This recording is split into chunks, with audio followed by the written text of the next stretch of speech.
സ്നേഹമുള്ളവരെ, ഒക്ടോബർ 2021 2 വർഷം നീണ്ടു നിൽക്കുന്ന ഒരു അത്യപൂർവമായ സിനഡിന് പരിശുദ്ധ ഫ്രാൻസിസ് മാർപ്പാപ്പ തുടക്കം കുറിച്ചിരിക്കുകയാണ്.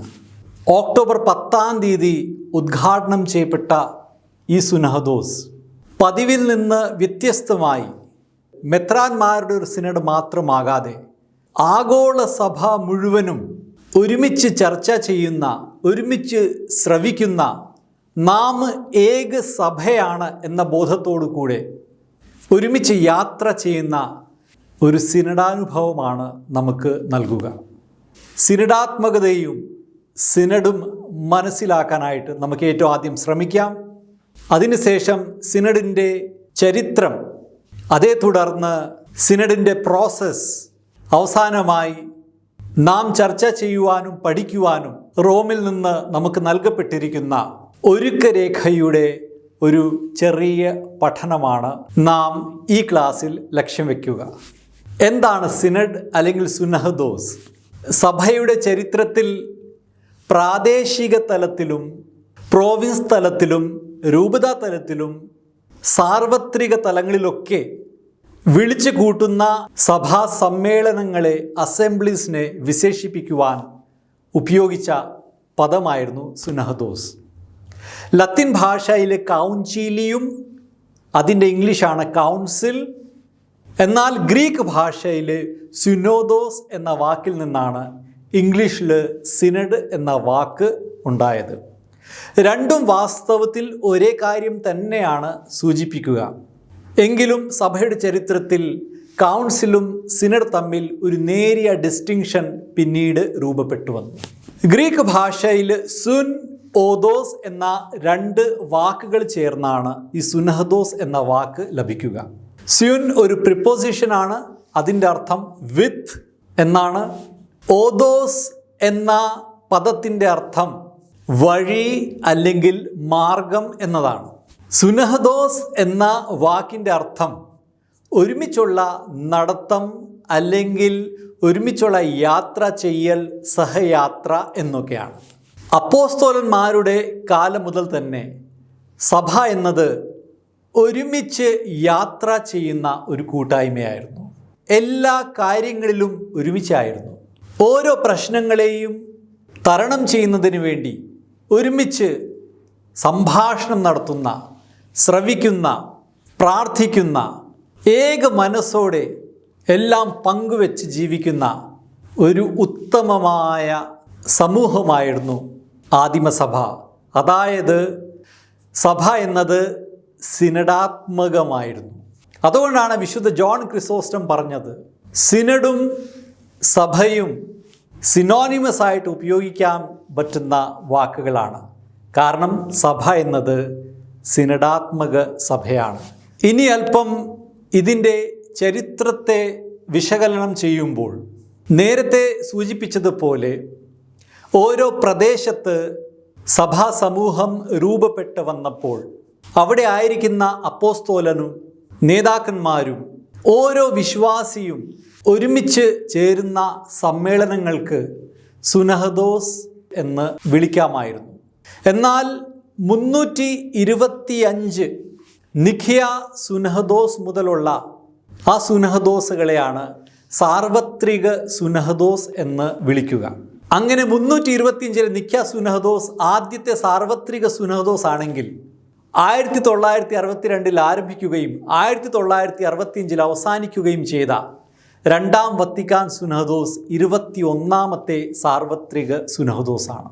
അങ്ങനെയുള്ള സുനഹദോസുകൾ ഒരു നൂറ്റാണ്ടിൽ 1 അല്ലെങ്കിൽ 2 നൂറ്റാണ്ടിൽ 1 എന്ന രീതിയിലാണ് ഒരുമിച്ച് വിളിച്ചു ചേർത്തിരുന്നത്.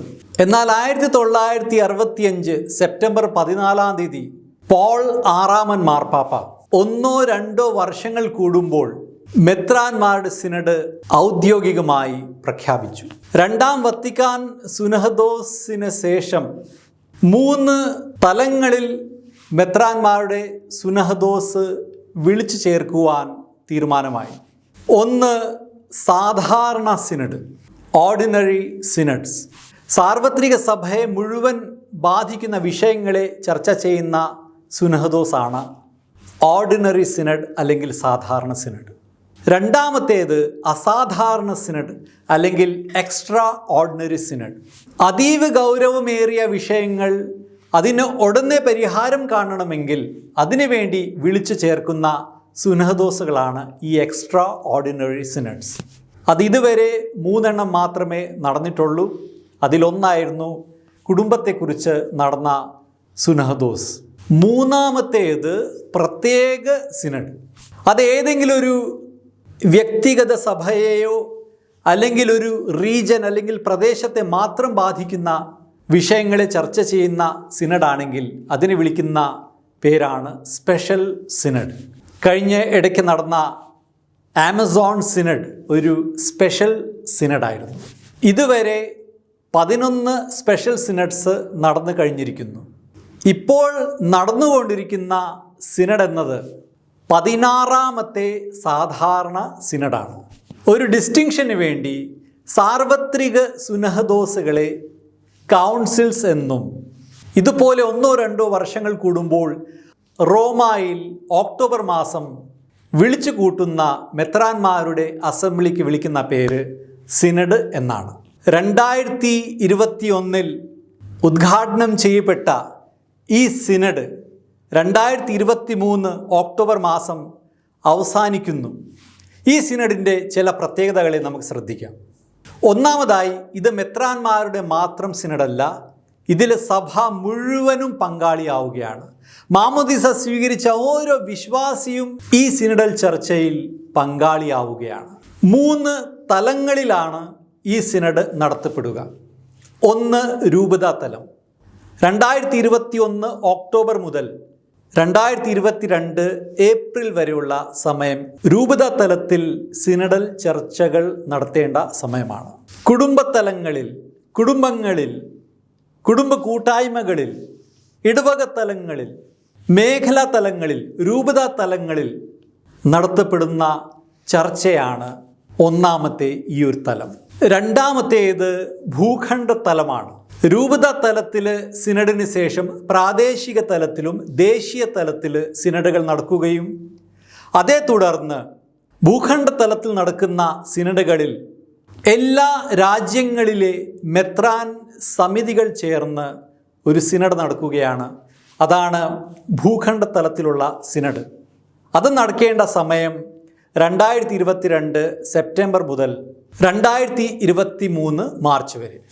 അതായത് നമ്മെ സംബന്ധിച്ചിടത്തോളം ഏഷ്യൻ തലത്തിൽ FABC federation of Asian bishops council തലത്തിലാണ് രണ്ടാമത്തെ ഘട്ടത്തിൽ സിനഡ് നടക്കാൻ പോവുക. ഇനി മൂന്നാമത്തെ തലം ആഗോള തലത്തിൽ 2023 ഒക്ടോബർ മാസം നടക്കാനിരിക്കുന്ന സിനഡ്. ഭൂഖണ്ഡ അടിസ്ഥാനത്തിൽ നടന്നിട്ടുള്ള പഠനങ്ങളുടെ വെളിച്ചത്തിലാണ് ഏറ്റവും അവസാനം നടക്കാനിരിക്കുന്ന മെത്രാന്മാരുടെ ആ സിനഡ്. ഇനി ഈ സിനഡിൽ നമുക്ക് ചർച്ച ചെയ്യുവാൻ വേണ്ടി ഒരു ഒരുക്കരേഖ, പ്രിപ്പറേറ്ററി ഡോക്യുമെൻ്റ് നൽകപ്പെട്ടിട്ടുണ്ട്. അതിൻ്റെ വിഷയം ഒരു സിനഡാത്മക സഭയ്ക്ക് വേണ്ടി കൂട്ടായ്മ, പങ്കാളിത്തം, പ്രേഷിത ദൗത്യം എന്നാണ്. ഇതാണ് ഈ ഡോക്യുമെൻ്റ്. ഇതോടൊപ്പം തന്നെ ഒരു കൈപ്പുസ്തകം, ഒരു ഹാൻഡ് ബുക്ക് കൂടെ നൽകപ്പെട്ടിട്ടുണ്ട്. എപ്രകാരമാണ് ചർച്ചകൾ നടത്തേണ്ടത്, എന്തൊക്കെ ചോദ്യങ്ങളാണ് ചർച്ച ചെയ്യപ്പെടേണ്ടത്.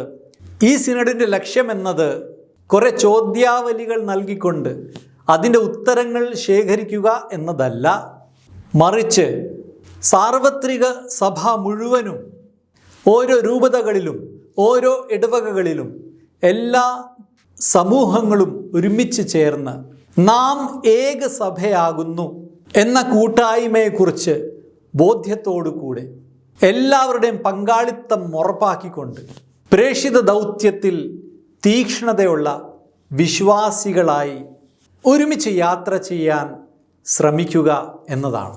ഇനി നമ്മുടെ ഈ തീം കൂട്ടായ്മ, പങ്കാളിത്തം, പ്രേഷിത ദൗത്യം, ഇതെന്താണ് എന്ന് മനസ്സിലാക്കാനായിട്ട് ശ്രമിക്കാം.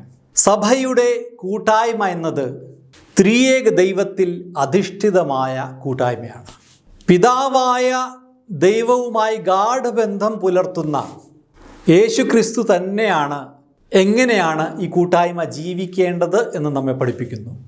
ഇവിടെ പിതാവിൻ്റെ ഹിതം നിറവേറ്റുക എന്നുള്ളതാണ് പുത്രന് ഭക്ഷണം. യോഹന്നാൻ 4:34.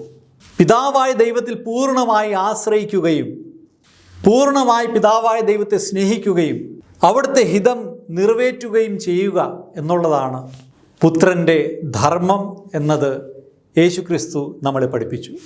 മാമോദീസയിലൂടെ പരിശുദ്ധാത്മാവിനെ നൽകുക വഴി യേശുക്രിസ്തുവിനെ പോലെ പിതാവായ ദൈവത്തിൻ്റെ മക്കളായി ജീവിക്കുവാൻ അവിടുന്ന് നമ്മെ ശക്തിപ്പെടുത്തി.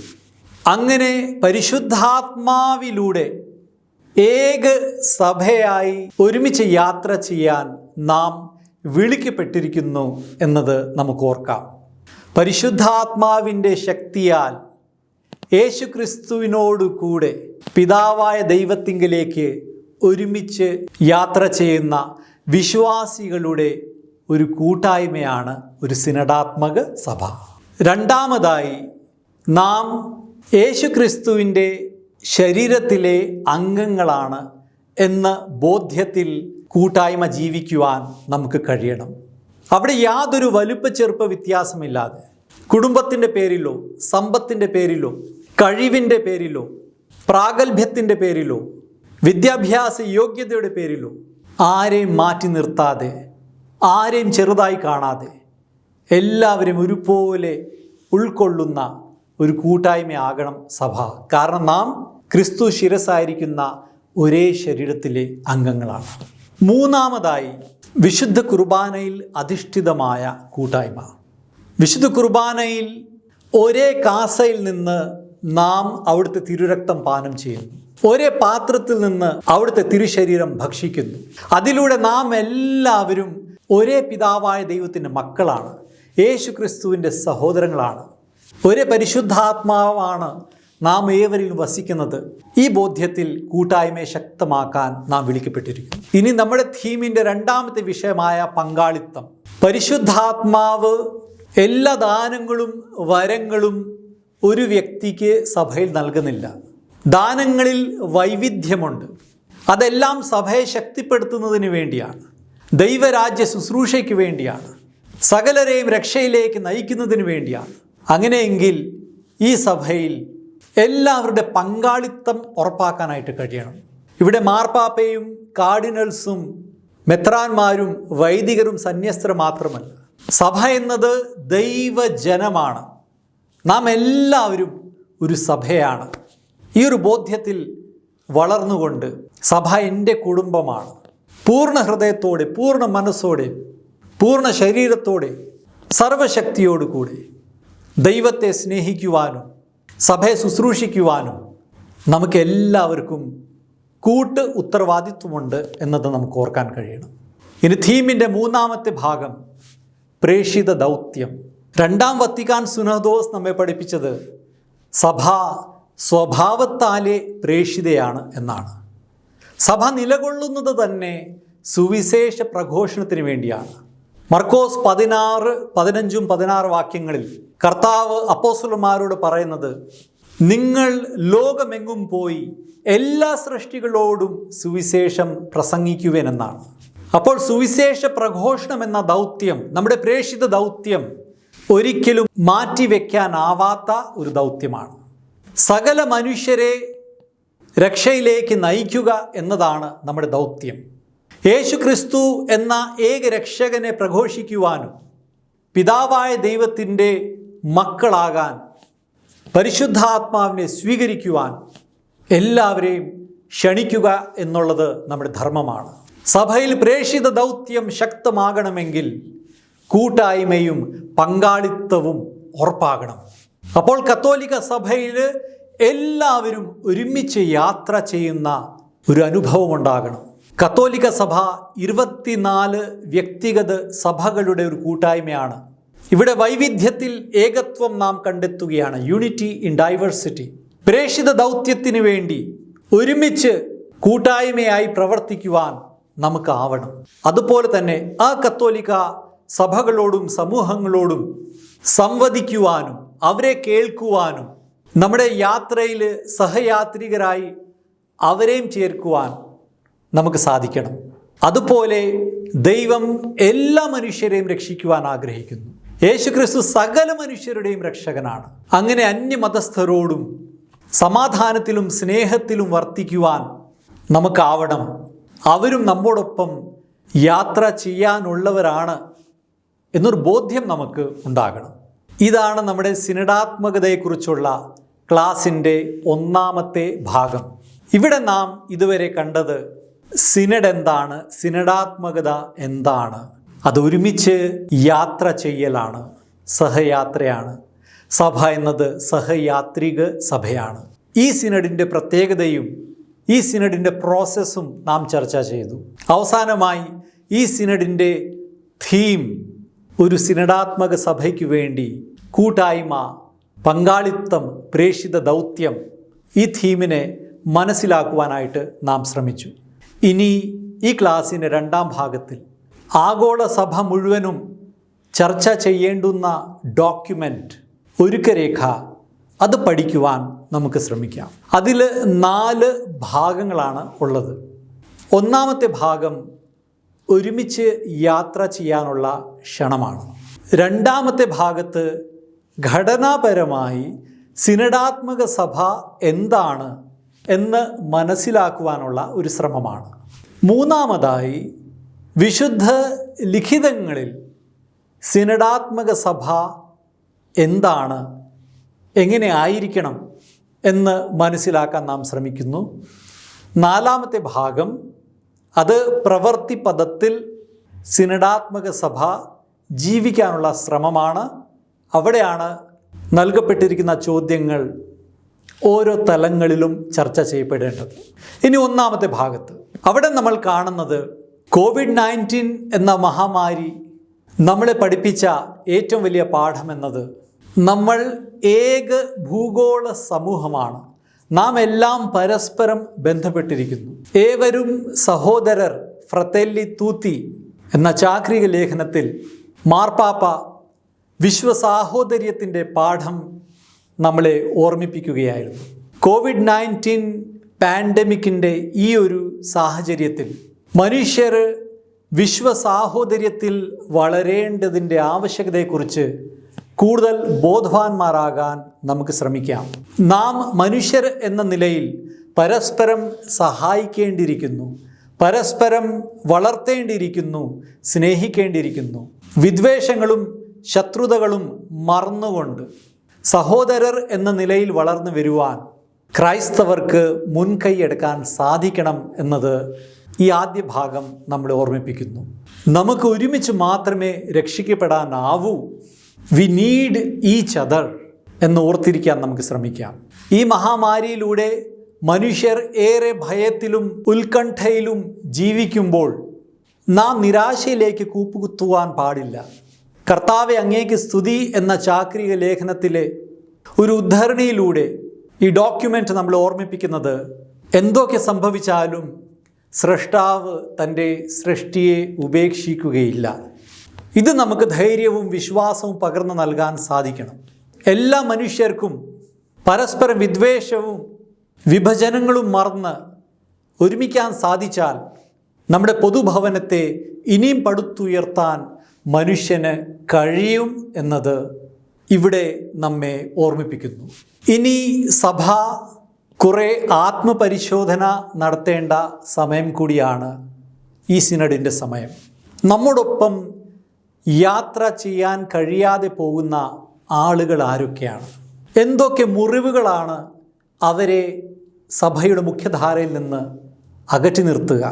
എന്തുകൊണ്ടാണ് അവർക്ക് സഭ എന്ന കൂട്ടായ്മ ജീവിക്കാൻ കഴിയാതെ പോകുന്നത്? അധികാരത്തിൻ്റെ ദുർവിനിയോഗമാണോ? സാമ്പത്തികമായ ക്രമക്കേടുകളാണോ? ചൂഷണങ്ങളാണോ? അതേത് തലത്തിലായാലും എന്താണ് ഒരുമിച്ചുള്ള യാത്ര ചെയ്യലിനെ തടസ്സപ്പെടുത്തുന്ന ഘടകങ്ങൾ? അത് മനസ്സിലാക്കിക്കൊണ്ട് മാനസാന്തരത്തിൻ്റെ കൃപയ്ക്ക് വേണ്ടി സഭയിൽ എല്ലാവർക്കും പ്രാർത്ഥിക്കുവാൻ കടമയുണ്ട്. നമ്മുടെ അവിശ്വസ്തതയ്ക്ക് വേണ്ടി കർത്താവിനോട് മാപ്പ് ചോദിക്കുവാനും പശ്ചാത്തപിച്ചുകൊണ്ട് പരസ്പരം ക്ഷമിച്ചുകൊണ്ട് കൈകോർത്ത് ഒരുമിച്ചുള്ള ഈ സഞ്ചാരം സുഗമമാക്കുവാൻ നമുക്ക് ശ്രമിക്കാം. നാം മറന്നു പോകാൻ പാടില്ലാത്ത ഒരു യാഥാർത്ഥ്യം, സഭയെ നയിക്കുന്നത് പരിശുദ്ധാത്മാവാണ്. നാം അവിശ്വസ്തത കാട്ടിയിട്ടുണ്ടെങ്കിലും ദൈവം നമ്മെ ഉപേക്ഷിക്കുന്നില്ല.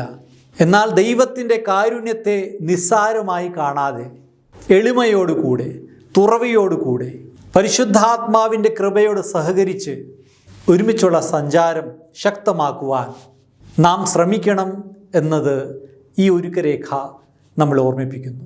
അതിന് 2 കാര്യങ്ങൾ ഇവിടെ പ്രത്യേകമായി ഓർമ്മിപ്പിക്കുന്നു. പരിശുദ്ധാത്മാവിനാൽ നയിക്കപ്പെടുവാൻ നിങ്ങളെ അനുവദിക്കുക. രണ്ടാമതായി, ദൈവത്തിൻ്റെ വചനം വായിക്കുകയും ധ്യാനിക്കുകയും അനുസരിക്കുകയും ചെയ്യുവാൻ നാം പ്രത്യേകമായി ശ്രമിക്കണം. എന്നാൽ മാത്രമേ യേശുക്രിസ്തു ആഗ്രഹിക്കുന്നത് പോലെ ഒരുമിച്ചുള്ള ഈ യാത്ര നടത്തുവാൻ സഭയ്ക്ക് സാധിക്കുകയുള്ളൂ. ഇനി ഡോക്യുമെൻറ്റിൻ്റെ 2ാം സെക്ഷനിൽ എന്താണ് സിനഡാത്മകത എന്ന് മനസ്സിലാക്കാൻ നാം ശ്രമിക്കുകയാണ്. സുനഹദോസ് അല്ലെങ്കിൽ സിനഡ് എന്നാൽ ഒരുമിച്ച് യാത്ര ചെയ്യുക എന്നതാണ്. അപ്പോൾ എന്താണ് വഴി? യോഹന്നാൻ 14:6 കർത്താവ് യേശു മിശിഹ പറയുന്നു, വഴിയും സത്യവും ജീവനും ഞാനാകുന്നു. ഈ ലോകത്തിൽ പല മതങ്ങളിലെ സ്ഥാപകർ സമാധാനത്തിലേക്കുള്ള വഴി ഞാൻ കാണിച്ചു തരാം, സമൃദ്ധിയിലേക്കുള്ള വഴി ഞാൻ കാണിച്ചു തരാം എന്ന് പറഞ്ഞിട്ടുണ്ടെങ്കിലും ലോകത്തിൽ ഒരേ ഒരു വ്യക്തി മാത്രമാണ് ഞാനാകുന്നു വഴി എന്ന് പറഞ്ഞിട്ടുള്ളത്. അതാണ് നമ്മുടെ കർത്താവായ യേശു മിശിഹ.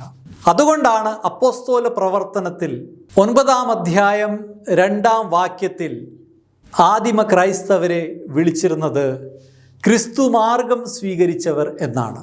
ക്രിസ്തുവാണ് മാർഗമെങ്കിൽ ക്രിസ്തു ആകുന്ന മാർഗത്തിലൂടെ നടക്കുന്നവർ, ക്രിസ്തു മാർഗം സ്വീകരിച്ചവർ, അതായിരുന്നു ക്രിസ്ത്യാനികളെ ആദ്യം വിളിച്ചിരുന്നത്. അപ്പോൾ സിനഡാത്മക സഭ എന്നത് എന്താണ്? ക്രിസ്തു ആകുന്ന മാർഗത്തിലൂടെ സഞ്ചരിക്കുക. എമ്മാവുസിലേക്ക് പോയ 2 ശിഷ്യന്മാർ ഉത്ഥിതനായ കർത്താവിനോട് കൂടെ നടന്നതുപോലെ യേശു ക്രിസ്തുവിനോട് കൂടെ നടക്കുക. അവിടുന്ന് അദൃശ്യനാണെങ്കിലും തൻ്റെ സഭയിൽ കൂദാശകളിലൂടെ തൻ്റെ സാന്നിധ്യം നമുക്ക് വെളിപ്പെടുത്തി തരുന്നുണ്ട് എന്ന് നമുക്ക് വിശ്വസിക്കാൻ കഴിയണം. അതുപോലെ തന്നെ പരിശുദ്ധാത്മാവിൻ്റെ ശക്തിയാൽ നടക്കുക. എങ്ങോട്ടാണ് നടക്കേണ്ടത്? സ്വർഗീയ ജെറൂസലേം ലക്ഷ്യമാക്കി ഒരുമിച്ച് യാത്ര ചെയ്യുക. പിതാവായ ദൈവത്തിൻ്റെ ഭവനത്തെ നോക്കിക്കൊണ്ട് നടക്കുക. ഈ യാത്ര ഒറ്റയ്ക്കുള്ള യാത്രയല്ല, ഒരുമിച്ചുള്ള ഒരു യാത്രയാണ്. ഇതാണ് സിനഡാത്മകതയുടെ അർത്ഥം. ഇത് സഭയുടെ സ്വഭാവമാണ്, ഇത് സഭയുടെ ശൈലിയാണ് എന്നത് ഫ്രാൻസിസ് മാർപ്പാപ്പ നമ്മളെ ഓർമ്മിപ്പിക്കുന്നു. ഇതൊരിക്കലും പുതിയ ആശയമല്ല. അപ്പോസ്തോലന്മാരുടെ കാലം മുതൽ തന്നെ സഭ ഒരു സിനഡാത്മക ശൈലിയിൽ തന്നെയാണ് ജീവിച്ചിരുന്നത്. യൂദാസിന് പകരം ഒരു അപ്പസ്തോലനെ തിരഞ്ഞെടുക്കുവാൻ വേണ്ടി ബാക്കിയുള്ള അപ്പോസ്തോലർ ഒരുമിച്ച് തീരുമാനിക്കുകയല്ല, മറിച്ച് വിശ്വാസികളുടെ സമൂഹത്തെ അവിടുന്ന് ഒരുമിച്ച് വിളിച്ചു കൂട്ടുകയാണ്. ഒരുമിച്ച് തീരുമാനിച്ച് കുറിയിട്ട് മത്തിയാസിനെ തിരഞ്ഞെടുക്കുകയാണ്.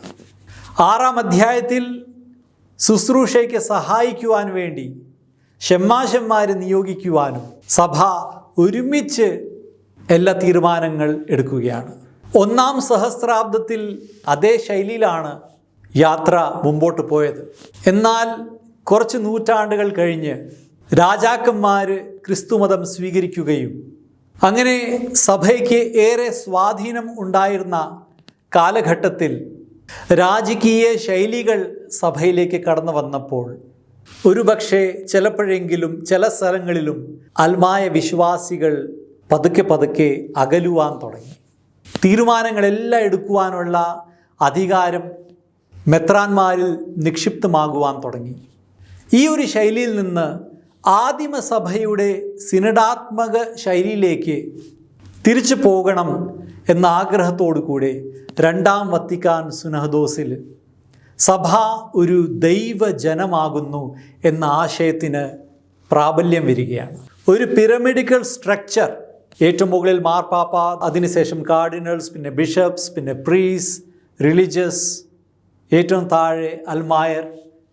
ആ ഒരു ശൈലിയിൽ നിന്ന് മാറി ഈ പിരമിഡ് തന്നെ നേരെ തിരിക്കുന്ന ഒരു ശൈലിയിലേക്ക് നാം ഏവരും ദൈവജനമാണ്. മാർപ്പാപ്പയും ബിഷപ്സും പുരോഹിതരും അൽമായരും എല്ലാവരും ചേർന്നതാണ് ദൈവജനം എന്ന ബോധ്യം ശക്തമായി രണ്ടാം വത്തിക്കാൻ സുനോദോസ് നമ്മളിൽ ഉണർത്തി. എന്നാൽ ഇതിൻ്റെ അർത്ഥം 99% കൂടുതൽ അൽമായ വിശ്വാസികളാണ്, ഇനി ഒരുമിച്ച് വോട്ടെടുത്ത് എല്ലാ തീരുമാനങ്ങളും എടുക്കാം എന്ന അർത്ഥത്തിലല്ല. എല്ലാവരും ഓർത്തിരിക്കേണ്ട ഒരു കാര്യം, അധികാരികളെ നിയോഗിക്കുന്നത് കർത്താവാണ്. ജനത്തെ നയിക്കുവാനും പ്രബോധിപ്പിക്കുവാനും വിശുദ്ധീകരിക്കുവാനും നിയോഗം ലഭിച്ചവരാണ് മെത്രാന്മാരും പുരോഹിതരും. അവരെ കേൾക്കുവാനും അനുസരിക്കുവാനും അവയിലൂടെ ദൈവഹിതം തിരിച്ചറിയാനും ഏതൊരു വിശ്വാസിക്കും കടമയുണ്ട്. അതുപോലെ തന്നെ മാമോദിസ സ്വീകരിച്ച ഓരോ വിശ്വാസിയെയും ശ്രവിക്കുവാനുള്ള കടമ പുരോഹിതർക്കും മെത്രാന്മാർക്കുമുണ്ട് എന്നതും ഈ അവസരത്തിൽ നാം പ്രത്യേകം ശ്രദ്ധിക്കുന്നു. കാരണം മാമോദിസ സ്വീകരിച്ച ഓരോ വ്യക്തിയിലും പരിശുദ്ധാത്മാവുണ്ട്. പരിശുദ്ധാത്മാവ് അവരിലൂടെ സംസാരിക്കുന്നുണ്ട്. ഏതൊരു അൽമായ വിശ്വാസിയിലും ഒരു വിശ്വാസവബോധമുണ്ട്, സെൻസുസ് ഫിദെയി. വിശ്വാസത്തിന് വിപരീതമായ പ്രബോധനം കേൾക്കുമ്പോൾ അത് തെറ്റാണെന്ന് മനസ്സിലാക്കുവാനുള്ള ഒരു വിശ്വാസബോധം സാധാരണ വിശ്വാസിക്കുമുള്ളത് പരിശുദ്ധാത്മാവ് അവൻ്റെ ഉള്ളിലുള്ളത് കൊണ്ടാണ്. അപ്പോൾ ഇത് ഗൗരവത്തോടെ എടുക്കുവാൻ സഭയ്ക്ക് കഴിയണമെങ്കിൽ ഏതൊരു ചെറിയ വിശ്വാസിയെയും കേൾക്കുവാൻ നമുക്ക് സാധിക്കണം. 1 തെസ്സലോനിക്ക 5:19 മുതൽ 21 വരെയുള്ള വാക്യങ്ങളിൽ നാം ഇപ്രകാരം വായിക്കുന്നു: പ്രവചനങ്ങളെ നിന്ദിക്കരുത്, എല്ലാം പരിശോധിച്ചു നോക്കുവിൻ, നല്ലവയെ മുറുകെ പിടിക്കുവിൻ. അപ്പോൾ ഏതൊരു വിശ്വാസി തനിക്ക് പറയാനുള്ള കാര്യം പറയുമ്പോൾ അത് കേൾക്കുകയും അത് വിവേചനവരത്തോടു കൂടെ പരിശോധിക്കുവാനും ദൈവം നിയോഗിച്ച മെത്രാന്മാർക്കും പുരോഹിതർക്കും കഴിയുന്നു. ഇത് തിരിച്ചറിയാൻ ഏവർക്കും സാധിക്കണം. അപ്പസ്തോലന്മാരുടെ പിൻഗാമികളായ മെത്രാന്മാരെ കേൾക്കുമ്പോൾ, പുരോഹിതന്മാരെ കേൾക്കുമ്പോൾ, അൽമായ വിശ്വാസിയെ കേൾക്കുമ്പോൾ ആത്യന്തികമായി നാം കേൾക്കുന്നത് അവരിൽ വസിക്കുന്ന പരിശുദ്ധാത്മാവിനെയാണ്. പരിശുദ്ധാത്മാവിൻ്റെ സ്വരം കേൾക്കാനുള്ള സമയമാണ് ഈ ഒരു സിനഡിൻ്റെ സമയം. 2023 ഒക്ടോബറിൽ അവസാനിക്കാനുള്ളതല്ല ഈ ഒരു പ്രക്രിയ. സഭ എന്നും സിനഡാത്മക സഭയായിരിക്കണം, പരസ്പരം കേൾക്കുന്ന സഭ. കാരണം പരസ്പരം കേൾക്കുമ്പോൾ നാം കേൾക്കുന്നത് നാം ഓരോരുത്തരും വസിക്കുന്ന പരിശുദ്ധാത്മാവിനെയാണ്.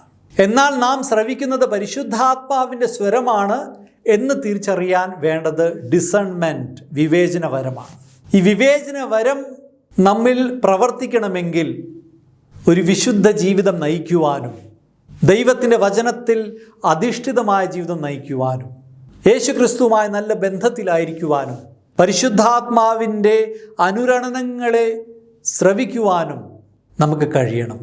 ഇതാണ് 2ാം ഭാഗത്തിൽ ഈ ഒരുക്കരേഖ നമ്മളെ പഠിപ്പിക്കുന്നത്. ഇനി 3ാം ഭാഗത്തിലേക്ക് നമുക്ക് പ്രവേശിക്കാം.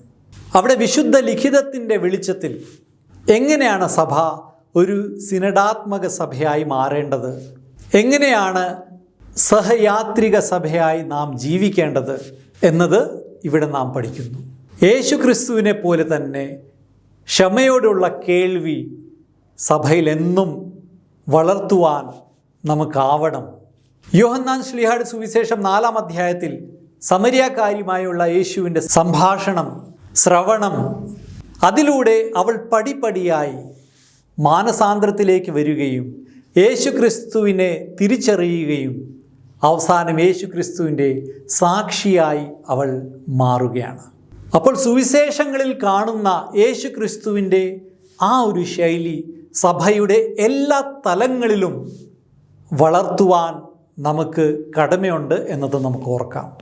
അതിന് വേണ്ടത് യേശുവിൻ്റെ കരുണാർദ്രമായ നോട്ടം, ക്ഷമയോടെ കേൾക്കുന്ന കാതുകൾ, ധൈര്യപ്പെടുത്തുന്ന, സൗഖ്യപ്പെടുത്തുന്ന കരസ്പർശനം, തുറവിയുള്ള മനസ്സ്, എല്ലാവരെയും സ്നേഹിക്കുകയും ഉൾക്കൊള്ളുകയും ചെയ്യുന്ന സ്നേഹം നിറഞ്ഞ ഒരു ഹൃദയം, ആരെ മാറ്റി നിർത്താതെ, ആരോടും വിവേചനം കാട്ടാതെ, എല്ലാവരും കൂടെ ചേർത്ത് നിർത്തുന്ന ഒരു ശൈലി. അതായിരിക്കണം സഭയുടെ എല്ലാ തലങ്ങളിലുള്ള നമ്മുടെ ശൈലി. ഇത് പിതാക്കന്മാരെക്കുറിച്ചോ വൈദികരെക്കുറിച്ചോ മാത്രം പറയുന്ന കാര്യമല്ല. നാം ഒരു സഭയാണ്, നാം എല്ലാവരും സഭയാണ്. അപ്പോൾ സൺഡേ സ്കൂൾ അധ്യാപകനും സൺഡേ സ്കൂൾ കുട്ടികളോട് ഈ ഒരു ശൈലിയാണ് ജീവിക്കേണ്ടത്. സുവിശേഷ സംഘങ്ങളിൽ, കുടുംബ കൂട്ടായ്മകളിൽ, MCCL-ൽ, MCYM-ൽ, മാതൃസംഘത്തിൽ, MCA-യിൽ, എല്ലാ സംഘടനകളിലും ഈ ഒരു ശൈലിയാണ് നാം ഓരോരുത്തരും ജീവിക്കേണ്ടത്. കമ്മിറ്റി അംഗങ്ങളും അതുപോലെ തന്നെ കൂട്ട് ഉത്തരവാദിത്വത്തോടു കൂടെ വികാരിയച്ഛനോട് ചേർന്ന് പ്രവർത്തിക്കുന്നു. അവിടെ ഒരാൾ പോലും ഒരു കാരണത്താലും മാറ്റി നിർത്തപ്പെടുവാൻ പാടില്ല. ഒരുമിച്ചുള്ള യാത്രയിൽ എന്തുകൊണ്ടാണ് ചിലർ കൂടെ നടന്നു വരാത്തത്? എന്തുകൊണ്ടാണ് ചിലർ ക്ഷീണിച്ചിരിക്കുന്നത്? നടക്കാൻ കഴിയാത്തവരെ തോളിൽ സംവഹിക്കുവാനും, ചിലരെ വീൽ ചെയറിൽ നടത്തുവാനും, ചിലരെ പ്രോത്സാഹിപ്പിച്ച് നടത്തുവാനും നമുക്ക് സാധിക്കണം. തുടർന്ന് 3 കഥാപാത്രങ്ങളെക്കുറിച്ച് ഇവിടെ നാം കാണുന്നു. 1 യേശുക്രിസ്തു, 2 അപ്പസ്തോലർ, 3 ജനക്കൂട്ടം. ഇവ 3ഉം ഒരുമിച്ചുണ്ടായിരിക്കണം. യേശുക്രിസ്തുവിനെ മാറ്റി നിർത്തിയാൽ സഭ ഏതൊരു ഓർഗനൈസേഷൻ മാത്രമായി മാറും. ഇനി അപ്പോസ്തോലന്മാരെ മാറ്റി നിർത്തിയാൽ, സഭാ നേതൃത്വത്തെ മാറ്റി നിർത്തിയാൽ, ഈ ജനക്കൂട്ടം ഫോളോ ചെയ്യുന്നത് വെറും ഒരു ഐഡിയോളജി മാത്രമായിരിക്കും എന്നത് മറന്നുകൂടാ.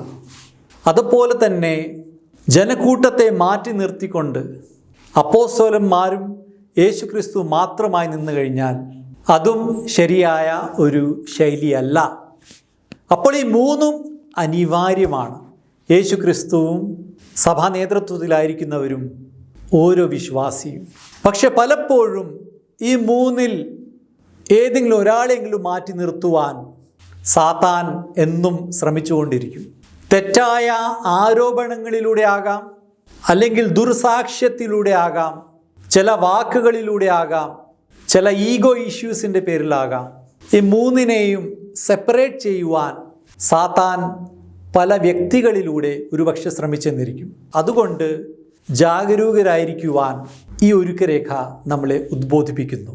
ഈ ഒരുക്കരേഖയുടെ 3ാം ഭാഗത്തിൻ്റെ അവസാനത്തിൽ ആദിമസഭയിൽ നടന്ന ഏറ്റവും ആദ്യത്തെ സുനഹദോസ്, അതായത് 49 AD നടന്ന ജെറുസലേം സുനഹദോസിലേക്ക് നമ്മുടെ ശ്രദ്ധയെ ക്ഷണിക്കുകയാണ്.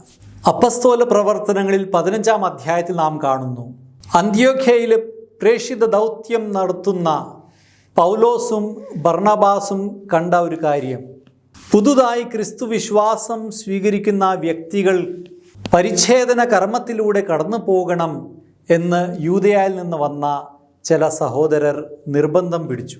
യഹൂദരെ പോലെ വിജാതിയർക്കും പരിച്ഛേദന കർമ്മം അനിവാര്യമാണ് എന്നവർ ശാഠ്യം പിടിച്ചപ്പോൾ പൗലോസും ബർണബാസും അവരോട് യോജിക്കുന്നില്ല.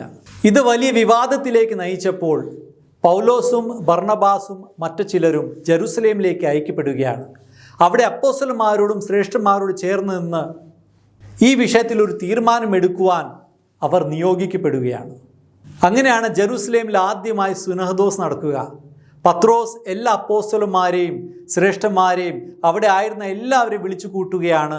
പൗലോസും ബർണബാസും കൂടെ ഉണ്ടായിരുന്നവർ എല്ലാവരും കൂടെ ചേർന്ന് ഈ വിഷയം ചർച്ച ചെയ്യുകയാണ്. വേണമെങ്കിൽ പൗലോസിനും ബർണബാസിനും ഈ പ്രശ്നം അന്ത്യോഖ്യയിൽ തന്നെ തീർക്കാമായിരുന്നു. അവർ അത് ചെയ്തില്ല. അവർ ജെറുസലേമിലേക്ക് വന്ന് അപ്പോസ്തലന്മാരോട് ഈ കാര്യം ചോദിക്കുകയാണ്. അവിടെ പത്രോസും മറ്റ് അപ്പോസ്തലന്മാരും യഹൂദരുടെ ഈ ഒരു നിയമം വിജാതിയർക്കും ബാധകമാണ് എന്നാണ് വാദിച്ചത്. അതിനോട് പൗലോസും ബർണബാസും വിയോജിക്കുകയാണ്. അങ്ങനെ അവിടെയും വാദപ്രതിവാദത്തിലേക്ക് കാര്യങ്ങൾ പോകുമ്പോൾ അവസാനം പത്രോസ് എണീറ്റ് നിൽക്കുകയാണ്. പത്രോസാണ് സഭയുടെ തലവൻ.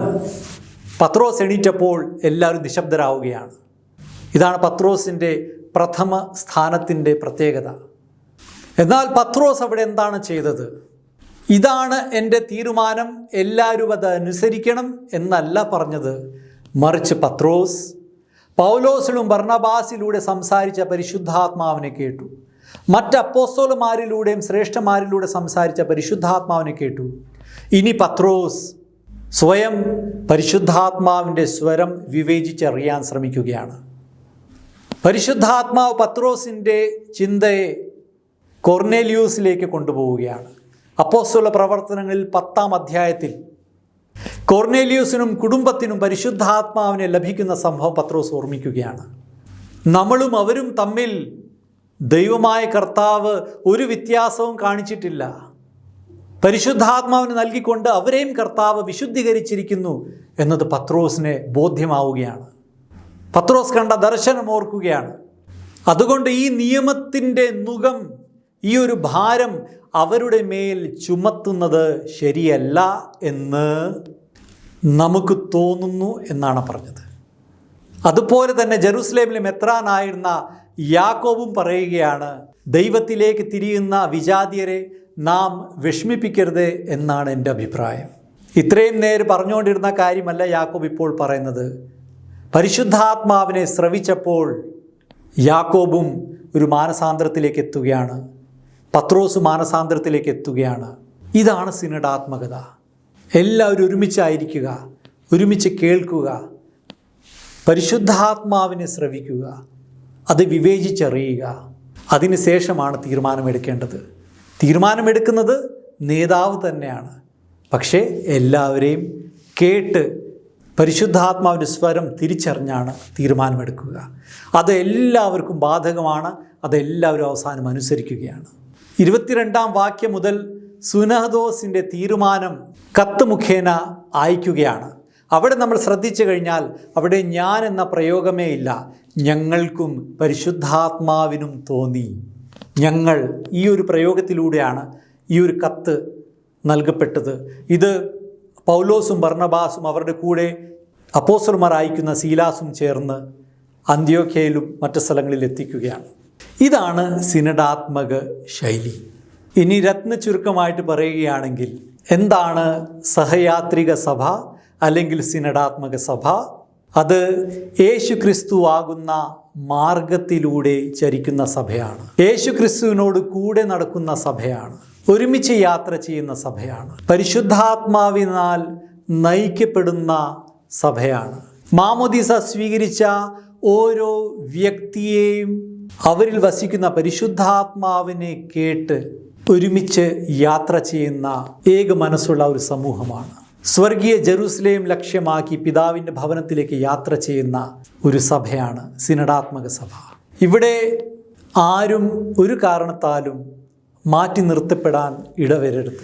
ഓരോ ഇടവകകളിലും എല്ലാ ഭവനങ്ങളും എല്ലാ വ്യക്തികളും ഈ ഇടവകയിൽ സജീവമായി ഒരു കൂട്ടായ്മയിലും പങ്കാളിത്തത്തിലും ആയിരിക്കുന്നു എന്നത് ഉറപ്പ് വരുത്തേണ്ടിയിരിക്കുന്നു. ഒരു വ്യക്തി പോലും നഷ്ടപ്പെടാൻ ഇടവരാതെ സഭ ഒരുമിച്ച് സഞ്ചാരം ചെയ്യുന്നു.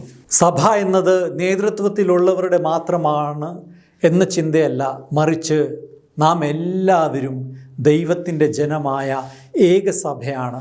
ഈ ഒരു ബോധ്യത്തിലേക്ക് ഒരുമിച്ച് വളർന്നു വരുവാൻ നമുക്ക് ശ്രമിക്കാം. ഇനി ഒരുക്കരേഖയുടെ 4-ാമത്തെ ഭാഗത്ത് സിനഡാത്മകത എങ്ങനെയാണ് പ്രവൃത്തി പദത്തിലെത്തിക്കേണ്ടത്, ദൈവജനവുമായി എങ്ങനെയാണ് കൂടിയാലോചന നടത്തേണ്ടത്, അതിനുള്ള മാർഗങ്ങൾ എന്തൊക്കെയാണ്, എന്തൊക്കെ ചോദ്യങ്ങളാണ് ചർച്ച ചെയ്യപ്പെടേണ്ടത്, അതിനെക്കുറിച്ചുള്ള നിർദ്ദേശങ്ങളാണ് 4-ാമത്തെ ഭാഗത്ത് കാണപ്പെടുക. അത് നാം ഓരോരുത്തരും വായിക്കുകയും ഇടവക തലങ്ങളിലും മേഖലാ തലങ്ങളിലും സംഘടനാ തലങ്ങളിലും രൂപത തലങ്ങളിലും ചർച്ച ചെയ്ത് കൂട്ടായ്മയും പങ്കാളിത്തവും ഉറപ്പാക്കിക്കൊണ്ട് പ്രേക്ഷിത ദൗത്യത്തിൽ തീക്ഷ്ണത ഉള്ളവരായി തീരാൻ ശ്രമിക്കുന്നു. ഇനി ഏറ്റവും അവസാനമായി സിനഡിൻ്റെ ലോഗോ, അതിൻ്റെ അർത്ഥങ്ങൾ, പ്രതീകങ്ങൾ മനസ്സിലാക്കാൻ നമുക്ക് ശ്രമിക്കാം. ഇസബെല്ലെ ദെ സെനിലെസ് എന്ന ഫ്രഞ്ച് ഗ്രാഫിക് ഡിസൈനറാണ് സിനഡ് 2023 ഈ ലോഗോ രൂപകൽപ്പന ചെയ്തിരിക്കുന്നത്. ഇവിടെ രാജകീയമായി ഉയർന്നു നിൽക്കുന്ന ഒരു വൃക്ഷം നമുക്ക് കാണാം. അത് ജ്ഞാനത്തെയും പ്രകാശത്തെയും ജനിപ്പിക്കുന്ന ഒരു വൃക്ഷത്തിൻ്റെ പ്രതീകമാണ്. ഈ വൃക്ഷം ജീവൻ്റെയും പ്രത്യാശയുടെയും അടയാളമാണ്. ഇതുകൂടാതെ ഇത് ജീവൻ്റെ വൃക്ഷമായ കുരിശിനെയും സൂചിപ്പിക്കുന്നു. സൂര്യനെ പോലെ പ്രശോഭിക്കുന്ന ദിവ്യകാരുണ്യത്തെ വൃത്താകൃതിയിൽ നമുക്ക് കാണാൻ സാധിക്കുന്നു. വൃക്ഷം തന്നെയാണ് ഈ ദിവ്യകാരുണ്യത്തെ ഉയർത്തിക്കാട്ടുന്നത്. മുകളിലേക്ക് ചൂണ്ടി നിൽക്കുന്ന തുറന്ന കരങ്ങൾ പോലെ അല്ലെങ്കിൽ ചിറകുകൾ പോലെയുള്ള 2 ശാഖകൾ അത് പരിശുദ്ധാത്മാവിനെ സൂചിപ്പിക്കുന്നു. ഒരുമിച്ച് നടക്കുന്നവർ 15 പേര് നമുക്ക് കാണാം. അതിൽ യുവാക്കളുണ്ട്, കുട്ടികളുണ്ട്, സ്ത്രീകളും പുരുഷന്മാരും, ദമ്പതികളും അൽമായരും, ഏകസ്ഥരും, സന്യസ്തരും, ആരോഗ്യമുള്ളവരുമുണ്ട്, ഭിന്നശേഷിക്കാരുമുണ്ട്. അങ്ങനെ ഇതൊരു വിശ്വാസി സമൂഹത്തെയും മാനവ സമൂഹത്തെയും സൂചിപ്പിക്കുന്നു. അവിടെ മെത്രാനും സന്യസ്തരും വിശ്വാസി സമൂഹത്തിൻ്റെ കൂടെ ഒരുമിച്ച് യാത്ര ചെയ്യുകയാണ്. ഇവിടെ കുട്ടികളും കൗമാരക്കാരും യുവജനങ്ങളും മുന്നിൽ നിന്ന് നയിക്കുന്ന ഈ യാത്ര ജീവൻ്റെ വൃക്ഷത്തിൻ്റെ ചുവട്ടിൽ നിന്നാണ് ആരംഭിക്കുന്നത്. ഈ യാത്രയിൽ അവർക്ക് ജീവശ്വാസമായി നിൽക്കുന്നത് ഈ വൃക്ഷം തന്നെയാണ്. ആളുകൾ അവിടെ നിശ്ചലമായി നിൽക്കുകയല്ല, മറിച്ച് അവർ നടന്നു നീങ്ങിക്കൊണ്ടിരിക്കുകയാണ്. അതവരുടെ ചലനാത്മകതയെ സൂചിപ്പിക്കുന്നു. വ്യത്യസ്ത നിറങ്ങളാണ് നമുക്കിവിടെ കാണാനായിട്ട് സാധിക്കുക. അത് ആനന്ദത്തിൻ്റെ അടയാളമായി വ്യാഖ്യാനിക്കാവുന്നതാണ്. ഇവിടെ നമുക്കൊരു യൂണിറ്റി ഇൻ ഡൈവേഴ്സിറ്റി കാണാൻ സാധിക്കുന്നു. അങ്ങനെ ഈ സിനഡിൻ്റെ ആപ്തവാക്യവും ഇതിൻ്റെ എല്ലാ ആശയവും വ്യക്തമാക്കുന്ന നല്ല ഒരു ലോഗോയാണ് നമുക്ക് നൽകപ്പെട്ടിട്ടുള്ളത്. നല്ലൊരു സഹയാത്രിക സഭയായി നമുക്ക് മുന്നേറാം, പരിശുദ്ധാത്മാവിനാൽ നയിക്കപ്പെടാം. യേശുവിനോട് കൂടെ പിതാവായ ദൈവത്തിങ്കിലേക്ക് നമുക്ക് ഒരുമിച്ച് യാത്ര ചെയ്യാം. ദൈവം നമ്മെ അനുഗ്രഹിക്കട്ടെ.